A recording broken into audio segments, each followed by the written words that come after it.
حاضرین اہل سنت، جملہ باوقار سامعین اکرام، السلام علیکم ورحمۃ اللہ وبرکاتہ۔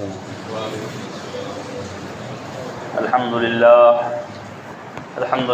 رب العالمین، والصلاة والسلام علی من کان نبیا وآدم بین الماء والطین، وعلی آلہ الطیبین واصحابہ المطہرین ومن اتبعهم اجمعین، اما بعد،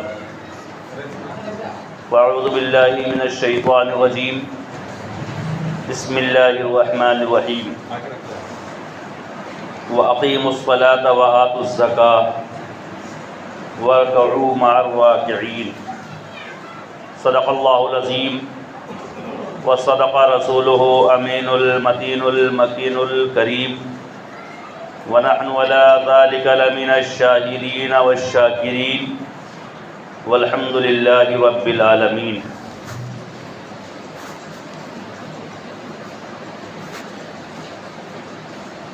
عزیزان قدر، آئیے کچھ سننے اور سنانے سے پہلے بے پناہ عقیدت و محبت کے ساتھ حضور رحمت للعالمین، شفیع المذنبین، سید المرسلین، جان عالمین، طٰہٰ و یاسین، جناب احمد مجتبیٰ محمد مصطفیٰ ارواحنا فداء صلی اللہ علیہ وسلم کی بارگاہ ناز میں جھوم جھوم کر درود پاک نصب کریں۔ صلی اللہ علیہ نبی الامی وآلہ صلی اللہ علیہ وسلم، صلاۃ و سلام علیک یا رسول اللہ صلی اللہ تعالیٰ علیہ وسلم۔ حصول خیر و برکت کے لیے ایک مرتبہ اور درود پاک پڑھے۔ مولایا صلی وسلم دائما ابدا علی حبیبک خیر الخلق کلہم، صلاۃ و سلام علیک یا رسول اللہ صلی اللہ تعالیٰ علیہ وسلم۔ حضرات، پچھلے جمعے کو میں نے زکوٰۃ کے فضیلت کے تعلق سے کچھ عرض کیا تھا۔ آج میں اسی سے ریلیٹڈ زکوٰۃ کے کچھ مسائل اور اسی سے متصل کچھ ضروری باتیں آپ کے سامنے عرض کرنے کی کوشش کروں گا۔ اللہ تعالیٰ کی بارگاہ میں دعا ہے کہ مولا ہمیں حق بولنے، آپ کو حق سننے، حق پر عمل کرنے کی توفیق عطا فرمائے۔ حضرات، زکوٰۃ یہ اسلام کا ایک رکن ہے۔ نماز کے بعد زکوٰۃ کا نمبر ہے۔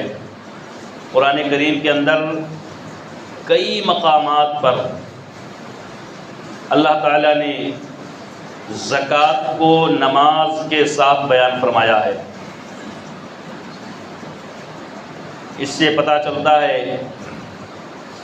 کہ زکوٰۃ کا بڑا اونچا مقام ہے۔ زکوٰۃ یہ مالی عبادت ہے۔ جس طرح بدن پر پانی بہانے سے بدن کا میل صاف ہوتا ہے، روزہ رکھنے سے روحانیت کو غذا ملتی ہے، ایسے ہی زکوٰۃ ادا کرنے سے مال پاک اور صاف ستھرا ہو جاتا ہے۔ اللہ تعالیٰ قرآن کریم کے اندر ارشاد فرماتا ہے، خذ من اموالہم صدقۃ تطہرہم وتزکیہم، اے محبوب فرماؤ کہ صدقہ دو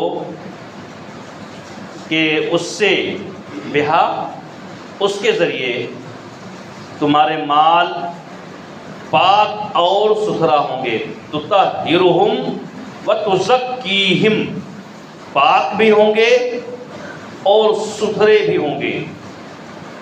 اس آیت کریمہ کے ذریعے سے پتہ چلا کہ اللہ کے راہ میں خرچ کرنے سے، صدقہ کرنے سے، زکوٰۃ دینے سے مال پاک بھی ہوتا ہے، ستھرا بھی ہوتا ہے۔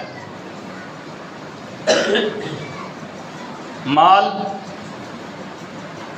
کے تعلق سے اور اس کے زکوٰۃ ادا کرنے کے تعلق سے اللہ کے حبیب صلی اللہ علیہ وسلم نے ارشاد فرمایا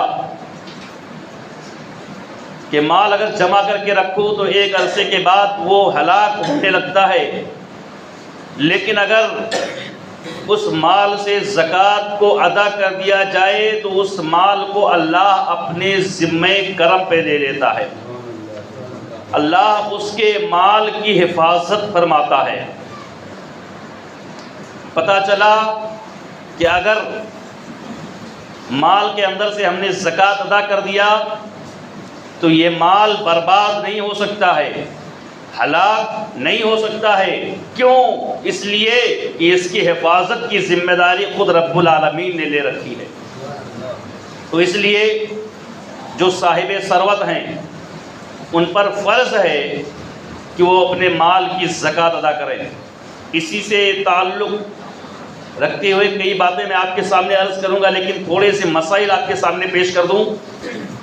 مالدار کون ہے؟ صاحب نصاب کسے کہتے ہیں؟ تھوڑا سا ذہن آپ ایک دم حاضر کیجئے، بہت آسان لفظوں میں میں آپ کو زکوٰۃ کے مسائل سمجھانے کی کوشش کروں گا، بہت آسان لفظوں کے ساتھ۔ تھوڑا سا ذہن بس حاضر کیجئے آپ، اور میں جو بولتا جاؤں اسے آپ کیچ کرتے جائیں۔ حضرات، اللہ نے مالداروں پر زکوٰۃ فرض کیا ہے۔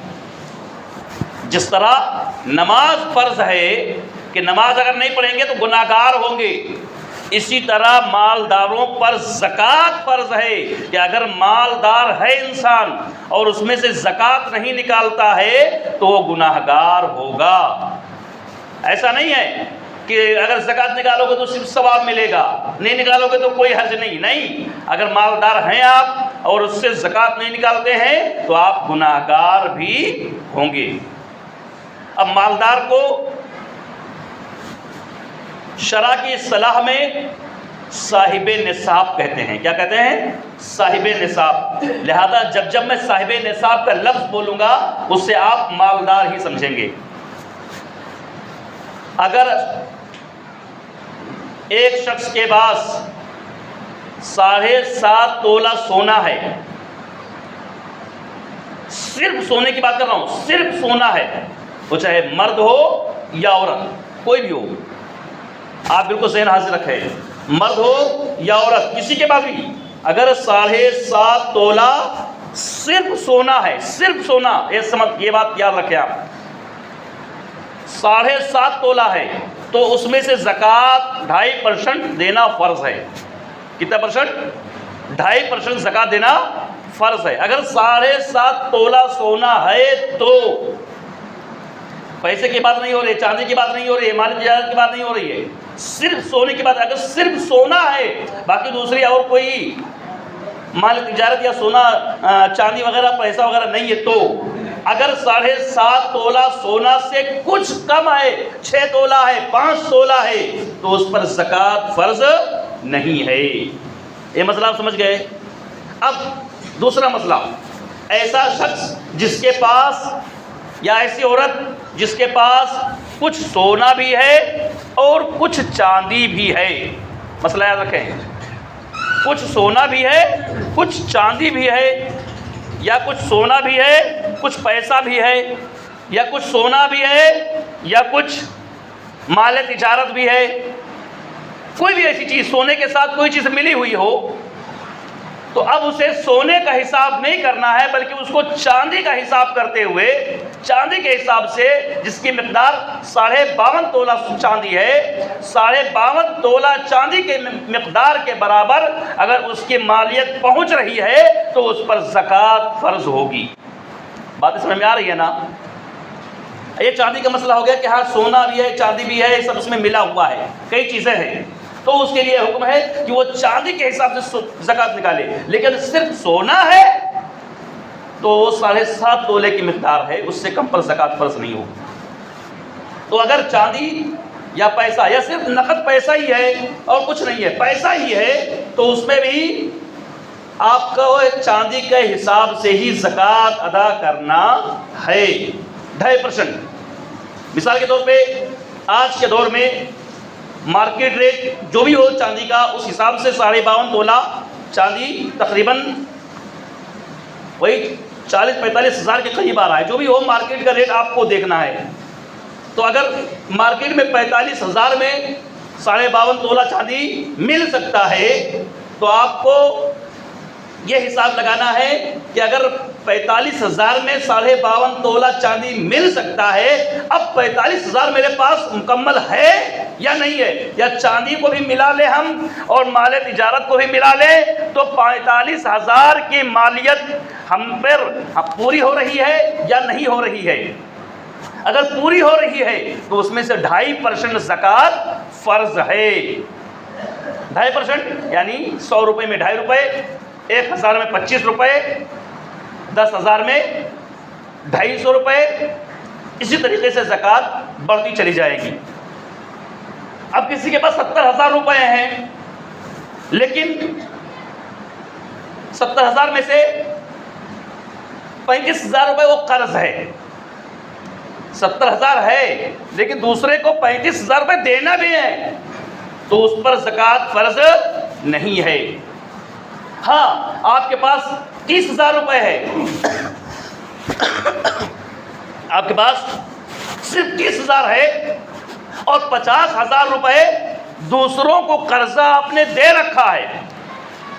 30,000 موجود ہے اور 50,000 دوسروں کو قرضہ دے رکھا ہے، اور ایسی صورت میں آپ کے اندر یقین ہونا چاہیے، دل مطمئن ہونا چاہیے کہ جس کو میں نے پیسے دے رکھا ہے یقیناً وہ پیسے واپس کر دے گا، تو وہ 50,000 بھی اس 30,000 میں جوائنٹ ہو کے آپ کو زکوٰۃ نکالنا فرض ہوگا۔ مسئلہ سمجھ میں آ رہا ہے نا؟ یہ ہو گیا زکوٰۃ نکالنے کا، یہ مالک نصاب ہونے کا جو اصلی معاملہ ہے۔ اس طریقے سے آپ کو زکوٰۃ کا حساب کرنا ہے۔ اب یہ رہا کہ کن چیزوں پر زکوٰۃ فرض ہے، تو چند چیزیں ہیں جیسے سونا، چاندی، روپیہ، مال تجارت، ان چیزوں پر زکوٰۃ فرض ہے۔ آپ نے زمین خریدی، رہنے کے لیے زمین خریدی، اس پر زکوٰۃ فرض نہیں ہے، لیکن وہی زمین آپ نے تجارت کی نیت سے خریدی کہ آج اس زمین کو خریدتا ہوں، جب مہنگا ریٹ ہوگا تو اسے بیچوں گا اور اچھے پیسے کماؤں گا، تو اس پر زکوٰۃ فرض ہے۔ زمین ایک ہی ہے لیکن نیت الگ ہو گئی۔ اگر رہنے کی نیت سے، اپنی ضرورت کی نیت سے خریدی ہے، بھلے آپ کے لیے آپ کے پاس رہنے کا مکان ایک ہے، ایک رہنے کا مکان کافی آپ کے لیے ہے، اور دوسرا پلاٹ آپ نے خرید لیا اور اس نیت سے خریدا کہ یہ مجھے کام آئے گا، یہ میرے بچوں کو کام آئے گا، میں اپنے بچوں کے لیے رہائش کے لیے خریدا ہے، تجارت کے لیے بیچنے کے لیے نہیں خریدا ہے، تو اس پر زکوٰۃ فرض نہیں ہے۔ اور اگر یہ نیت ہے کہ آج اسے خرید رہا ہوں، اچھا ریٹ ملے گا تو اسے بیچوں گا، اس سے پیسہ کماؤں گا، تو بے شک اس زمین پر بھی زکوٰۃ فرض ہے۔ اسی طریقے سے مال تجارت، آپ نے کوئی دھندا کر رکھا ہے، اس میں جتنا مال ہے کیونکہ وہ تجارت کے لیے ہے، تو اس میں سے بھی زکوٰۃ فرض ہے۔ زکوٰۃ سے ریلیٹڈ بہت سارے مسائل ہیں، انشاءاللہ آپ حضرات اپنی ضرورت کے مطابق مسائل پوچھتے رہیں گے اور میں آپ کو بتاتا رہوں گا انشاءاللہ۔ آگے بڑھ رہا ہوں چونکہ وقت کی رفتار بڑی تیز ہے۔ حضرات زکوٰۃ فرض ہے، زکوٰۃ سے کسی کو چھٹکارا نہیں ہے، اور آج ہم زکوٰۃ دینا بڑا گرا سمجھتے ہیں، بڑا مشکل سمجھتے ہیں۔ یاد رکھیں، صرف زکوٰۃ دینا فرض نہیں ہے، بلکہ زکوٰۃ کے لیے آپ کو سال میں ایک دن بھی معین کرنا ہوگا کہ یہ ہماری زکوٰۃ کا دن ہے۔ اس دن سے آگے اگر گزر رہے ہیں، تاخیر کر رہے ہیں بلا عذر شرعی کے، تو آپ گناہ گار ہوں گے۔ اب ایک مسئلہ بہت ضروری بات بیان کر دوں میں آپ کے، مسئلہ ایک اور ہے، وہ یہ کہ مرد و عورت ہیں، میاں بیوی ہیں۔ اب عورت کے پاس 4 تولہ سونا ہے اور آدمی کے پاس 1 لاکھ روپیہ ہے، تو اب دونوں چاہیں کہ دونوں چیزوں کو اکٹھا کر کے ہم زکوٰۃ نکال دیں، تو اس پر یاد رکھیں کہ زکوٰۃ فرض نہیں ہے۔ چونکہ سونا جو ہے وہ عورت کی ملکیت میں ہے، وہ اس کی ملک ہے، پیسہ یہ آدمی کی ملک میں ہے. تو اب سونا چونکہ 3.5 تولہ عورت کے پاس ہے، اس پر زکوٰۃ نہیں ہے، لیکن آدمی کے پاس 1 لاکھ روپیہ ہے. اب اسے چاندی کا حساب کرتے ہوئے اس سے زکوٰۃ نکالنا فرض، آدمی کے اوپر 1 لاکھ کا زکوٰۃ نکالنا فرض ہے. تو یہ ضروری باتیں آپ سمجھ گئے ہوں گے. آگے بڑھتا ہوں. زکوٰۃ ادا کرنے سے مال پاک صاف ستھرا ہوتا ہے. زکوٰۃ یہ مال کا میل ہے. جس طرح ہر چیز میں ایک میل لگتی ہے، اسی طرح زکوٰۃ بھی مال کے اندر اگر ملا ہوا ہے تو میل سمجھو کہ زکوٰۃ مال کے اندر ملی ہوئی ہے، لہذا زکوٰۃ ادا کر دیے تو مال کا میل نکل گیا. جب مال کا میل نکل جائے گا، مال کا زنگ نکل جائے گا، مرچا نکل جائے گا، تو آپ کا مال پاک صاف ستھرا ہو جائے گا. ایک آدمی، اب یہ زکوٰۃ نہ ادا کرنے والوں کی اور لالچ زیادہ پھیلانے والوں کی مثال. ایک آدمی گیا ڈاکٹر کے پاس، اس کے انگلی میں انفیکشن ہو گیا یا پھوڑا ہو گیا. اب وہ پھوڑا پک گیا، جس میں گندا خون بھر گیا.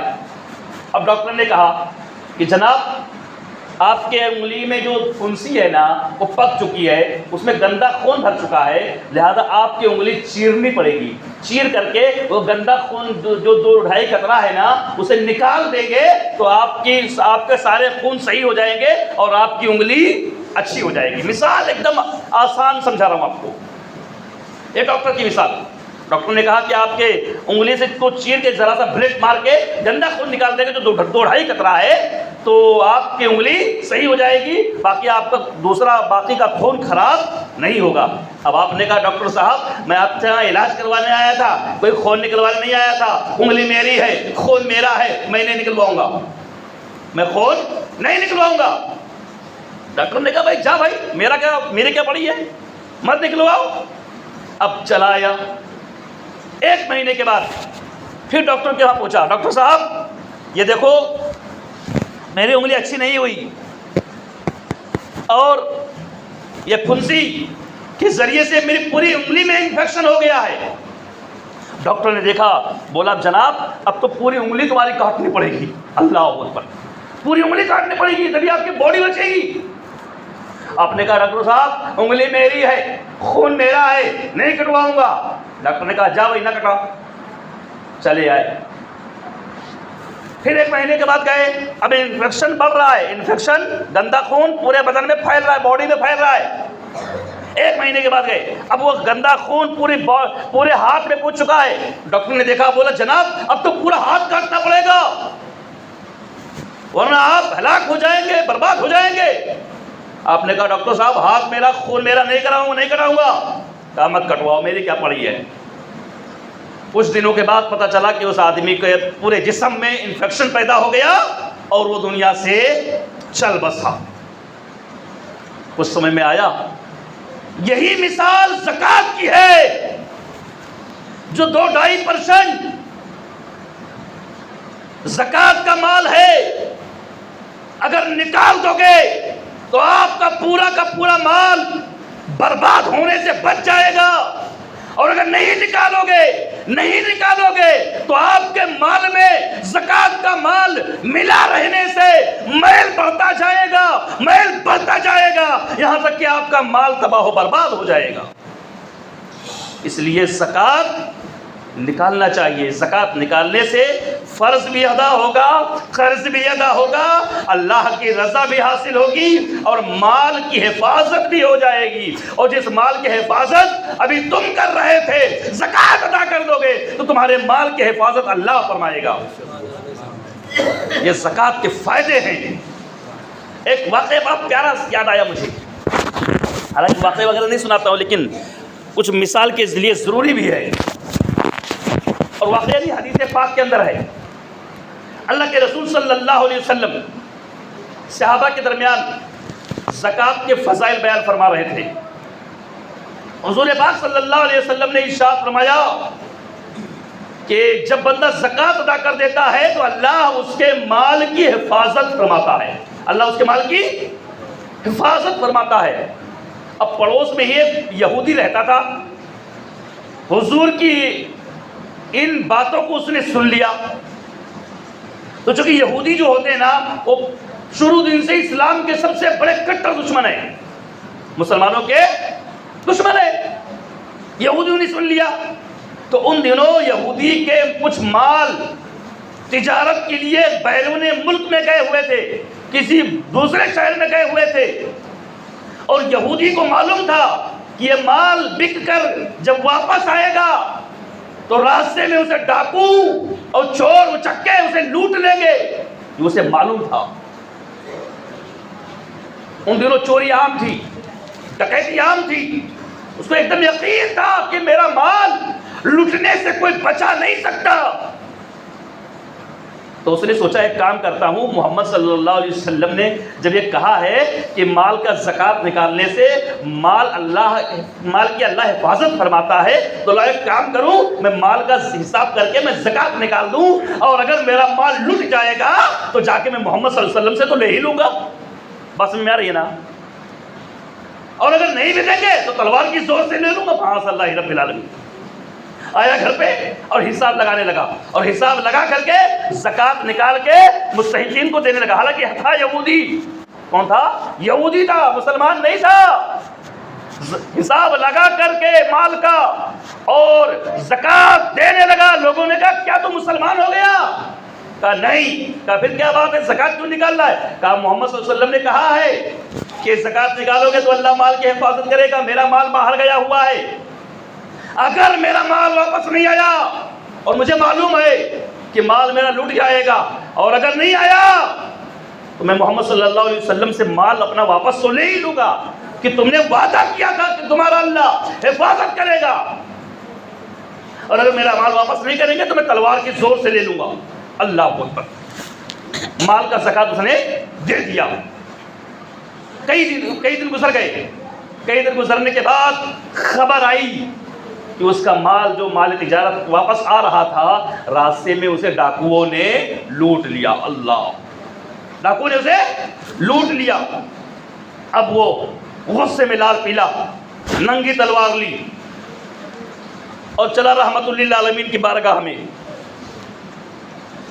اپنا مال لینے کے لیے، نبی کو جھوٹا ثابت کرنے کے لیے۔ معاذ اللہ رب العالمین، وہ نبی جس کے سچائی کے خطبے آسمان کے فرشتے پڑھتے ہیں، معاذ اللہ آج اس نبی کو جھوٹا ثابت کرنے کے لیے ایک یہودی چلا اپنے گھر سے ننگی تلوار لے کر۔ حضور اکرم صلی اللہ علیہ وسلم کے کاشان نبوت کے قریب پہنچنے والا تھا، حضور کے پاس پہنچنے والا تھا، جب تک کہ پیچھے سے ایک آدمی آواز دیتا ہے، ارے او جانے والے رک جا، رک جا۔ رکا، وہ آنے والا قریب آیا، کہنے لگا تجھے مبارک ہو، قافلہ تیرا لٹ گیا تھا لیکن تجھے مبارک ہو، تیرے مال کو اللہ نے بچا لیا۔ سبحان اللہ، تیرے مال کو اللہ نے بچا لیا، تیرا مال لٹنے سے بچ گیا۔ ایسا کیسے ہو سکتا ہے؟ ابھی کچھ دن پہلے مجھے خبر ملی تھی، کل ہی مجھے خبر ملی تھی میرا پورا قافلہ لٹ گیا ہے۔ جب قافلہ لٹ گیا تو میرا مال بھی لٹ گیا ہوگا۔ کہا ہاں قافلہ لٹ گیا صحیح ہے، لیکن تیرا مال بچ گیا۔ کہا کیسے؟ کہا جس اونٹ پر تیرا مال لد کے آ رہا تھا وہ قافلے کے ساتھ اونٹ چل رہا تھا، لیکن جہاں پہ مال تجارت، جہاں پہ قافلہ لٹا ہے اس سے ایک منزل پہلے تیرے اونٹ کے پیر میں چوٹ لگ گئی۔ اللہ اللہ، تیرے اونٹ کے پیر میں چوٹ لگ گئی، وہ لنگڑا کے چلنے لگا، لنگڑا لنگڑا آہستہ آہستہ چلنے لگا۔ قافلے والوں نے سوچا کہ اگر اس کو ساتھ میں لے کے چلوں گا تو بہت لیٹ ہو جائے گا، اس لیے اس کو پیچھے چھوڑ دو۔ پیچھے چھوڑ کر قافلے والے آگے بڑھے اور ان کے مال کو ڈاکوؤں نے لوٹ لیا۔ جب لوٹ کر کے ڈاکو پہاڑوں کے اندر چلے گئے تو تیرا اونٹ اچھا ہو گیا، تیرا اونٹ تندرست ہو گیا، چلنے بھی لگ گیا، اور تیرا مال عنقریب تیرے پاس پہنچنے والا ہے۔ تو اس طریقے سے اللہ مال کی حفاظت فرماتا ہے۔ ایک یہودی جس نے اسلام پر داغ لگانے کی کوشش کی، جب اس نے سنا کہ میرا مال لوٹنے سے بچ گیا تو چلا تھا اپنا مال نبی کریم صلی اللہ علیہ وسلم سے لینے کے لیے، لیکن اب اس نے تلوار پھینک دی اور تلوار پھینک کر حضور رحمت للعالمین کے قدموں میں گر پڑا اور عرض کرنے لگا، یا رسول اللہ اب مجھے ایمان کی دولت عطا فرما دیجیے، اب مجھے اسلام کی دولت سے سرفراز فرما دیجئے، میں سمجھ گیا تم سچے ہیں، تمہارا دین سچا ہے، تمہارا خدا سچا ہے، تمہاری بات سچی ہے۔ تو زکوٰۃ ادا کرنے سے اللہ مال کی حفاظت فرماتا ہے۔ میرے بھائیوں یاد رکھیں، جو لوگ سوچتے ہیں کہ زکوٰۃ دے دوں گا تو مال میرا کم ہو جائے گا، نہیں، غلط سوچ ہے۔ آؤ قرآن سے پوچھتے مال کم ہوگا کہ زیادہ ہوگا۔ پارہ نمبر 3 سورہ بقرہ صفحہ 5 صفحہ 3 اللہ ارشاد فرماتا ہے، مثل الذین ينفقون اموالهم فی سبیل اللہ، ان لوگوں کی مثال جو اللہ کے راستے میں مال خرچ کرتے ہیں، کمثل حبۃ انبتت 7 سنابل، وہ ایسے ہی ہے کہ جیسے اس نے ایک دانہ زمین میں بو دیا۔ سمجھو، ترجمہ سنا رہا ہوں، وہ ایسے مثال ہے جیسے ایک دانہ زمین میں بو دیا، انبتت 7 سنابل، تو اس سے 7 بالیاں نکلی۔ کتنے بالیاں نکلی؟ 7 بالیاں نکلی۔ فی کل سنبلۃ 100 حبہ، اور ہر بالی میں 100 دانے پیدا ہوئے ہوں۔ واللہ، ابھی اتنے میں نہیں، واللہ یضاعف لمن یشاء واللہ واسع علیم، اور وہ جو 100 دانے ایک ایک بالی میں نکلے، اللہ جتنا چاہے اللہ اس میں اتنا بڑھا کے ان میں برکت عطا فرما دے گا۔ تو ایک دانے سے جو یہ اللہ کے راستے میں خرچ کرتے ہیں، ایک دانے سے اللہ بے شمار ثواب عطا فرماتا ہے، بے شمار نیکیاں عطا فرماتا ہے۔ تو زکوٰۃ دینے سے مال گھٹتا نہیں ہے، مال ریزرو ہو جاتا ہے۔ زکوٰۃ دینے سے مال کم نہیں ہوتا، بلکہ جتنا ہوتا ہے، جو زکوٰۃ دینے والے ہیں ان سے پوچھو کہ تم نے پچھلے سال 10 لاکھ روپے میں سے 25,000 زکوٰۃ نکال دیا تھا، کیا تمہارا مال کم ہو گیا؟ وہ کہے گا جناب پچھلے سال 10 لاکھ کا حساب کر کے 25,000 زکوٰۃ نکالی تھی، اس سال 20 لاکھ کا حساب کر کے 50,000 زکوٰۃ نکال رہا ہوں۔ یہ زکوٰۃ دینے کی فضیلت ہے۔ تو زکوٰۃ دینے سے مال گھٹتا نہیں ہے، بلکہ اللہ جتنا چاہتا ہے اس میں اضافہ فرما دیتا ہے، اس میں برکت ڈال دیتا ہے۔ اس لیے زکوٰۃ دو۔ آج جو لوگ، جو ہمارے علماء، جو ہمارے دینی مدرسے والے ہمارے ہاں آتے ہیں، زکوٰۃ کا مال ہم سے لے کر جاتے ہیں، یاد رکھو ہم نے دیکھا ہے 11 مہینے بڑے اچھے محبت سے سلام کرنے والے بھی 1 مہینے کے لیے ذرا راستہ ہی ڈھیلا رکھتے ہیں اور اپنے آپ کو تھوڑا حفاظت میں رکھتے ہیں کہ چندے کا سوال نہ ہو جائے۔ یہ احسان ہے ان لوگوں کا جو چندے لیتے ہیں، تمہارے زکوٰۃ کو وصول کرتے ہیں۔ ورنہ یاد کرو ایک زمانہ ایسا تھا لوگ زکوٰۃ نکالتے تھے لیکن زکوٰۃ لینے والا نہیں ملتا تھا، زکوٰۃ لینے والا نہیں ملتا تھا۔ یہ ہمارے علماء کا احسان ہے کہ تمہارے زکوٰۃ کو لے کر کے تم بری ہو گئے، تم نے ان کے ہاتھوں میں دے دیا، تم نے ان کو ذمہ داری دے دی۔ اب یہ ان کی ذمہ داری ہے کہ صحیح جگہ پر خرچ کریں گے تو وہ بچے رہیں گے، اگر غلط جگہ پر خرچ کریں گے تو وہ گناہگار ہوں گے، چونکہ آپ زکوٰۃ کا مال دے کر بری ہو گئے۔ اس لیے جو زکوٰۃ وصول کرنے آتے ہیں ہمارے علماء، ہمارے حفاظ، ہمارے ائمہ حضرات، ان کا ہم پر احسان ہے، ان کا ہم احسان مانیں تو ہمارے زکوٰۃ کو لے کر کے اور صحیح مقامات پہ خرچ کرتے ہیں، تو ہمیں زکوٰۃ دینا چاہیے۔ آج ہمیں زکات لینے والوں کو تلاش نہیں کرنی پڑتی ہے، زکات لینے والے خود ہمیں مل جاتے ہیں۔ لہذا آج اس جو ہے ڈیجیٹل زمانے میں ہمیں کوئی پریشانی نہیں ہے، لہذا زکات نکالو، زکات نکالو گے آپ کا مال محفوظ بھی رہے گا اور اللہ جتنا چاہے گا اتنی اس میں برکت عطا فرمائے گا۔ اور ایک چیز تو سنا ہوگا، اور نہیں سنا تو قرآن سے سن لو، قرآن کا پیغام ہے، بس 2 منٹ، قرآن کا پیغام من جاء بالحسنۃ فلہ عشر امثالھا، کہ ایک نیکی کرنے سے اللہ 10 گنا ثواب عطا فرماتا ہے۔ سبحان اللہ، ایک نیکی کرنے سے اللہ 10 گنا ثواب عطا فرماتا ہے۔ اگر 1 روپیہ خرچ کرو گے اللہ 10 گنا ثواب عطا فرمائے گا۔ اور یہ تو رمضان کا مہینہ ہے، ایک نیکی 70 نیکیوں کے برابر ہے۔ اگر 1 روپیہ خرچ کرو گے 10 نیکی ملے گی، اور 10 نیکیوں کو اگر 70 سے ضرب کرو گے تو 700 نیکی ہو جائے گی۔ پتہ چلا 1 درہم، 1 روپیہ، 1 پیسہ خرچ کرنے سے رمضان کے مہینے میں اللہ 700 روپیہ خرچ کرنے کا ثواب عطا فرماتا۔ یہ ہمارے بزرگوں کا عقیدہ ہے، لیکن شرط ایک ہے، ہمارے دل میں یقین ہونا چاہیے۔ تمہارے دل کے اندر جتنا پکا یقین ہوگا اتنا زیادہ فائدہ ہوگا۔ اب یقین کی بات آئی، حضرت رابعہ بصریہ رحمت اللہ علیہا کا مشہور واقعہ یاد آیا۔ اللہ کی بڑی مقبول ولیہ ہے، جنگلوں میں عبادتیں کرتی تھی، غریبی کی بنیاد پہ کھانے کے لیے بڑی تنگی تھی۔ ایک دن آپ نے روزہ رکھا، آج لوگ اچھے اچھے کھانے سحری میں کھاتے ہیں، پھر بھی دوپہر ہوتے ہوتے پسینہ منہ کو آتا ہے، پیاس کی شدت ہوتی ہے۔ اس زمانے میں کھجور اور پانی سے لوگ سحری کیا کرتے تھے، ان کے روزے کا عالم کیا رہا ہوگا۔ حضرت رابعہ بصریہ رضی اللہ تعالیٰ عنہ رحمۃ اللہ علیہ نے روزہ رکھا، شام کا وقت ہوا، تھوڑا سا آٹا ہے، 1 روٹی پکائی، صرف 1 روٹی تیار ہوئی، کنیز نے روٹی تیار کی، افطار کا وقت آ گیا، سورج ڈوبنے والا ہے، روٹی تیار ہو چکی ہے۔ رابعہ بصریہ سوچتی ہیں ابھی افطار کروں گی، آدھی روٹی میں کھاؤں گی، آدھی اپنی کنیز کو کھلاؤں گی۔ اتنا سوچا ہی تھا، دروازے سے دستک آئی، آواز آئی، کوئی ہے اللہ کے نام پہ مدد کرنے والا؟ اللہ اکبر۔ ہم اور آپ ہوتے تو کیا کرتے؟ ایک ہی روٹی ہے، گھر میں کچھ ہے بھی نہیں ہے، تو آ گئے اور سوال کرنے کے لیے، لیکن نہیں، ان کا یقین بڑا تھا، ان کے دولت سے بڑا ان کا یقین تھا۔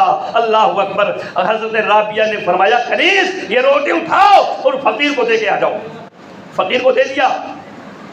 اب فقیر کو دینے کے بعد کنیز کے دل میں غصہ آیا کہ میری بزرگ نے یہ روٹی ایک دو تھی جسے میں آدھا کھاتی، آدھا میری مالکن کھاتی، لیکن انہوں نے وہ بھی دے دیا فقیر کو، اب کیا کھائیں گے؟ اللہ اللہ۔ لیکن حضرت رابعہ بصریہ کا یقین بڑا اونچا تھا۔ آپ نے فرمایا اللہ نے ہمیں پیدا کیا ہے، وہ اللہ ہمیں بھوکا نہیں رکھے گا۔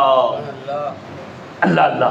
اب ابھی سورج نہیں ڈوبا ہے، ڈوبنے والا ہے، تب تک کہ ایک آدمی آتا ہے اور آنے کے بعد کہتا ہے کہ تمہاری مالکن ہے؟ کنیز کہتے ہیں ہاں ہیں۔ کہا بلاؤ۔ کہا میری مالکن عبادت میں مصروف ہے۔ کہا کیا کام ہے؟ کہا یہ لو روٹی، یہ میری مالکن نے تمہارے لیے روٹی بھیجی ہے۔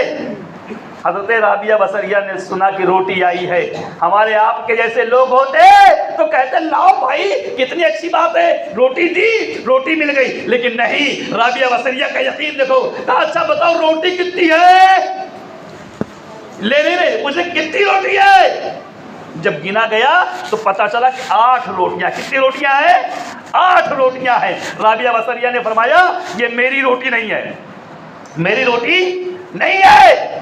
اب کنیز کو غصہ آیا، 8 روٹیاں مل رہی تھی، ابھی پیٹ بھر کے کھاتے، انہوں نے وہ بھی واپس کر دیا۔ تھوڑی دیر کے بعد، ابھی سورج نہیں ڈوبا ہے، تھوڑی دیر کے بعد ایک اور آنے والا آیا، کہا روٹی لے جاؤ، ہمارے مالک نے روٹی بھیجی ہے۔ پھر رابعہ بصریہ نے پوچھا بتاؤ روٹیاں کتنی ہیں؟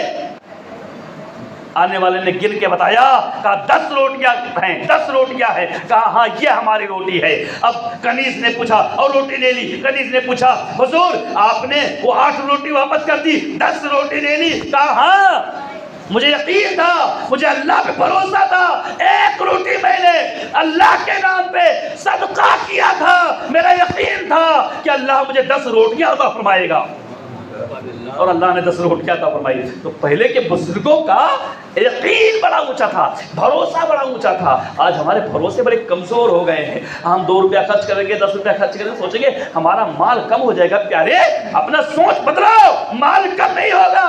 جس مولا نے تمہیں مال دیا ہے، جس مولا نے تمہیں آج 50,000 دیا ہے، وہی مولا اگر کل چاہے اگلے سال آپ کو 5 لاکھ بھی عطا فرما سکتا ہے۔ صرف یقین ہونا چاہیے۔ وقت کی رفتار بڑی تیز ہے، انشاءاللہ پھر کبھی موقع ملے گا تو زکوٰۃ کے متعلق اور زیادہ بیان کرنے کی کوشش کروں گا۔ اللہ تعالیٰ ہم سب کو زکوٰۃ ادا کرنے کی توفیق عطا فرمائے۔ اللہ اپنے محبوب کے صدقے میں ہم سب کو صحت و سلامتی عطا فرمائے، رمضان کی پربہار نعمت عطا فرمائے، اور اللہ تعالیٰ ہم سب کو صحت و سلامتی عطا فرمائے۔ آپ حضرات سنت عطا فرما لیں۔ اچھا ایک ضروری اعلان سن لیں، مناور تحصیل سے ایک سفیر آئے ہوئے ہیں چندہ کے لیے، مسجد کے لیے آئے ہوئے ہیں، یاد رکھیں مسجد کے لیے آئے ہوئے ہیں، لہذا زکوٰۃ فطرہ نہیں بلکہ صدقے کی نیت سے مسجد میں جو بھی چاہیں آپ زیادہ سے زیادہ ان کو آپ امداد فرمائیں، عنایت فرمائیں۔ وہ سفیر آئے ہیں، انشاءاللہ نماز کے بعد آپ زیادہ سے زیادہ ان کی اعانت فرمائیں۔ اللہ تعالیٰ ہم سب کو اجر جزیل عطا فرمائے۔ استغفر اللہ ربی من کل ذنب واتوب الیہ۔ کلمہ شریف پڑھ لیں، لا الہ الا اللہ محمد رسول اللہ صلی اللہ علیہ وسلم۔